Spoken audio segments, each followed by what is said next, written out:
వాళ్ళకి వాట్స్ ఉన్నట్టయితే ఒకే ఒక సర్వీస్లో కంప్లీట్గా వాట్స్ రిమూవ్ చేయడం, అది 1 వీక్ లోపల కంప్లీట్గా రాలిపోతాయి. ఇంకా అసలు ఉండవు, మార్క్స్ కూడా కనిపించవు, ఎక్కడ ఉన్నాయనేది కూడా ఐడెంటిఫై చేయలేనంత స్మూత్గా నీట్గా ఉంటుంది. వీటితో పాటు వాళ్ళకి ఫాస్ట్గా రిజల్ట్స్ వచ్చే కొన్ని సర్వీసెస్ ఉంటాయి. అంటే బొటాక్స్, హెయిర్ బొటాక్స్ లాంటివి. అవి ఏంటంటే స్ట్రైట్నింగ్ ఒకసారి చేయించుకుంటే అది చాలా మేనేజబుల్. మార్నింగ్ పడుకొని లేసినా కూడా గ్రూమ్డ్గా హెయిర్ చక్కగా కనిపిస్తుంది. ఎప్పుడు హెయిర్ స్పా చేసుకున్నట్టుగా స్మూత్గా టెక్స్చర్తో మంచి సాఫ్ట్గా ఉంటుంది హెయిర్. సో మేనేజబుల్గా ఉంటుంది చాలా. అదేంటంటే ఇన్స్టాంట్ రిజల్ట్స్ ఇచ్చేవి. ఇవన్నీ చేస్తూనే అలాంటి సర్వీసెస్ కూడా ఇస్తామన్నమాట. ఇచ్చేసరికి చాలా విజిబుల్గా, అంటే పిక్చర్ డిఫరెన్స్ కనిపించేంత విజిబుల్గా ఉంటుంది అన్నమాట. Before and after.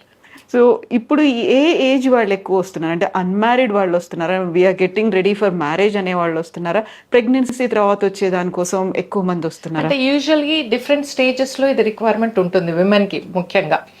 అదేంటంటే ఫస్ట్ పెళ్లి మ్యాచెస్ చూస్తున్నప్పుడు చాలా మంది వస్తూ ఉంటారు మా దగ్గరికి.